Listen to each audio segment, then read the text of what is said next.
সোয়াদ happy birthday to you আর দোয়া করি তুমি আরো ছোট হও। হ্যাপি বার্থডে টু ইউ বাবু, হ্যাপি বার্থডে টু ইউ, তোমার মনের নেক ইচ্ছা পূরণ হোক। Happy birthday to you, happy birthday to you আপু, happy birthday to you, happy birthday to you Suad, happy birthday to you. Happy birthday to you Suad. দোয়া করি তুমি অনেক বড় হও, তোমার মনের সব ইচ্ছা পূরণ হোক, আল্লাহ তোমাকে অনেক বড় করুক। জন্মদিনই একমাত্র দিন যে দিনে তোমায় কাঁদতে দেখে আমরা সবাই খুশি হয়েছিলাম। আমরা সবাই প্রাণ খুলে হেসেছিলাম তোমার কান্না দেখে। এই শুভ দিনটি তোমার জীবনে বারবার আসুক এবং অনেক খুশি নিয়ে আসুক। এই সুন্দর দিনটির জন্য শুভকামনা রইল। আসসালামু আলাইকুম, ওয়েলকাম টু সোহিস মম ব্লগ। আমি সোহিস মম নতুন একটি ব্লগ নিয়ে চলে আসলাম আপনাদের মাঝে। তো আজকে আমার বড় মেয়ের বার্থডে, ওর জন্য আজকে বেশি কিছু না, ছোটোখাটো একটু আয়োজন করতেছি বাসার সবাই মিলে, বাইরে কেউ না, আমরা বাসার মানুষরাই। তো দেখতে থাকেন, পাশে থাকেন। আজকে রান্না করবে আমার মেজো খালু এবং মেজো খালামণি রান্না করবে। আমার মেজো খালুর রান্না অনেক মজা, মনে হয় একদম বাবুর্চি রান্না করেছে ওরকমটাই লাগে। আর আমার মেজো খালু রান্না করলে আমার খালামণিকে থাকতেই হবে। তোমরা কেমন আছো?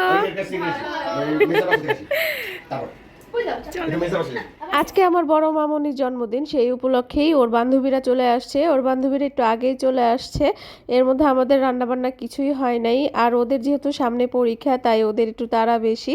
তো ওদের জন্য বাহির থেকে খাবার নিয়ে আসবো, অর্ডার দিয়ে দিছি। আর এর মধ্যে আমরা চলে আসছি আমার মেজু খালামণির বাসায়। আমাদের যেহেতু বড় হাঁড়ি নাই, মেজু খালামণির বাসায় বড় হাঁড়ি আছে, যেটাকে আমরা ড্যাক বলি, তো ওইটাই নিতে আসছি। এই নভেম্বর মাসে আমরা অনেক ব্যস্ত থাকি, অনেক চাপে থাকি, অনেক ভয়ে থাকি, কারণ বাচ্চাদের পরীক্ষা শুরু হয়ে যায়। আর এটা হচ্ছে গিয়ে ফাইনাল পরীক্ষা, তাই পড়ার চাপটা একটু বেশি থাকে। আবার বাচ্চাদের মনে একটু আনন্দও থাকে, পরীক্ষাটা শেষ হলেই তো ওরা পড়াশোনা আর করতে হবে না, কয়েকদিনের জন্য হলেও একটু আনন্দ পায় ওরা। গতকাল রাত্রি থেকে আমার ঠান্ডা জ্বর, এর জন্য আমি যেখানেই পাচ্ছি শুয়ে পড়ছি। এখানে আমি পাতিল নিতে এসে আমি শুয়ে পড়ছি। সোহির বাবা ডেকে বলতেছে চলো যাই, আমরা গেলেই তো রান্নাটা শুরু হয়ে যাবে। আমি অনেক চিন্তায় আছি, এদিকে আমার জ্বর ঠান্ডা, তার মধ্যে প্রচুর কাজ, বাসায় মেহমান আসবে, আমি যদি অসুস্থ হয়ে পড়ে থাকি তাহলে কি হবে, এই চিন্তাতে আমি আরো শেষ হয়ে যাচ্ছিলাম। গতকালকেও আমি সুস্থ ছিলাম, যদি গতকালকে অসুস্থ থাকতাম তাহলে আমি এই প্রোগ্রামটা করতামই না। সোহির বাবাকে বললাম কিছুক্ষণ একটু শুয়ে থাকি, আধা ঘন্টা শুয়ে থাকি। সোহির বাবা হেসে দিয়ে বলল আধা ঘন্টা শুয়ে থাকলে ওদিকে রান্না বান্না বন্ধ হয়ে থাকবে, মেহমানরা এসে না খেয়ে বাসায় চলে যাবে। তারপরে নিজের সাথে নিজে যুদ্ধ করে যাই করতেছি, অনেক কষ্ট করে করতেছিলাম। এগুলো সব বাসায় নিয়ে আমি চা খাইছি, তারপর ওষুধ খাইছি। আল্লাহর অশেষ রহমতে আমি সুস্থ হয়ে গেছিলাম। এই বড় পাতিলটা না থাকলে বিরিয়ানি 2 পাতিলায় রান্না করতে হতো, ওটাতে আবার ডবল খাটনি হতো। তো এই বড় পাতিলটা ছিল বিধায় একটার ভিতরেই সবগুলো রান্না করা হয়ে যাবে। মামা অনেক সুন্দর করে রান্না করতেছে, আর আমার খালুকে আমি মামা বলে থাকি, ছোটবেলা থেকে অভ্যাস হয়ে গেছে।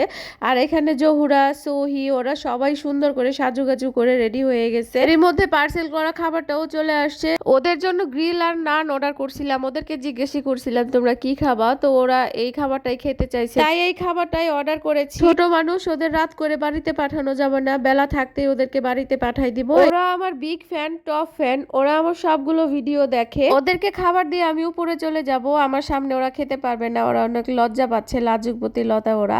আমাদের ছাদে তো লাইটের ব্যবস্থা করা হয় না, অন্ধকার হয়ে গেছে বাহিরে, কিভাবে রান্না করতেছে আমি আসলে এর মধ্যে যাওয়ার সময়ও পাইনি। তো এখন আমি চলে যাব ওদেরকে খাবারটা দিয়ে। এখন খাচ্ছি, খাইয়ে দেব না, বেশি করে খা, হাই দে একটু।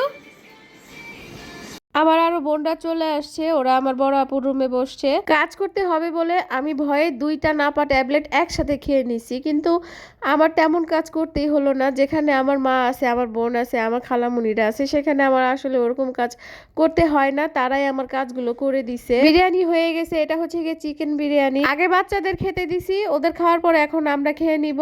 আর বাচ্চাদের খাওয়া দেখে আমারও খুব খেতে ইচ্ছে করতেছে। আর আমি সবসময় গরম খাবার অনেক পছন্দ করি, যে কোনো খাবারই গরম থাকলে থাকলে খেতে মজা লাগে। এখন আমি খাবো এই যে ডাল ভর্তা দিয়ে। এই ভর্তাটা বানানো হয়েছিল সকালবেলা গরম ভাতের সাথে খেয়েছি। তো আমি এই ভর্তাটা রেখে দিয়েছিলাম ফ্রিজে। এখন বিরিয়ানি দিয়ে খাচ্ছি। আর আমি জানি আমার খালাতো বোনরা ওরা এই ভর্তা দেখলে অনেক খুশি হয়ে যাবে বিরিয়ানি দিয়ে খাওয়ার জন্য। তো সত্যি ওরা এই ভর্তা দেখে অনেক খুশি হয়ে গিয়েছিল।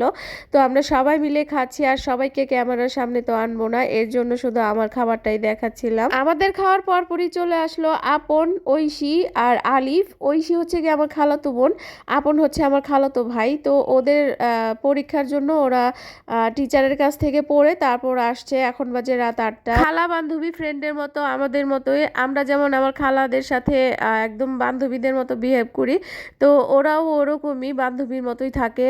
আর ঐশী সোয়াদের জন্য গিফট আনছে, সেটাই আমরা এখন খুলে দেখতেছিলাম যে কি আনছে একটু দেখি। তো এটা দেখলাম যে ওর মানে আমার বড় মেয়ের জন্য মগ আনছে। তো আমার বড় মেয়ে তো অনেক খুশি, বলতেছে এটা দিয়ে আমি চা খাবো প্রত্যেকটা দিন। এখন চলে আসছে আমার ভাই, ফুফাতো ভাই সাকিন সোনামণি চলে আসছে, রাহিমও আসছে। রাহিম তো বড় হয়ে গেছে, ওরকম সবার সাথে কথা বলে না, লজ্জা পায়। আর সাকিন সোনামণি সবার সাথেই মিশে। কি মজা করে খাচ্ছে। কেমন হয়েছে? সত্যি ভালো হয়েছে। Thank you aunty. আমি রান্না করি নাই, খালাম্মা রান্না করছে। খালাম্মার এই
আমার মেয়ে সব থেকে বেশি খুশি হয়েছে ওর বার্থডে কেকটা দেখে। ওর বার্থডে কেকটা অনেক সুন্দর ছিল। আমরা যারা দেখেছি সবাই অনেক খুশি হয়েছি ওর কেকটা দেখে, খুবই ভালো লেগেছে। আর এই কেকটা ওকে গিফট করেছে ওর মামা।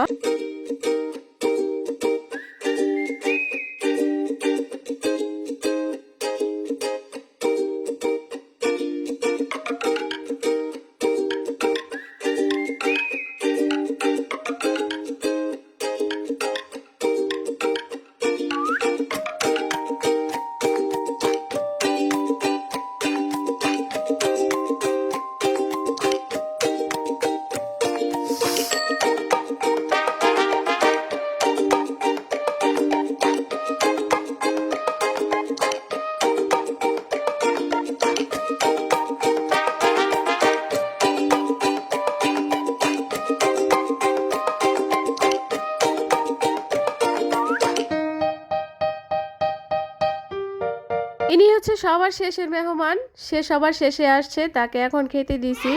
সবার শেষে আসলে কি হয়, ঠান্ডা খাবার খেতে হয়, তেমনই ঠান্ডা খাবার খাচ্ছে। আর এখানে আমরা সবাই মিলে গিফট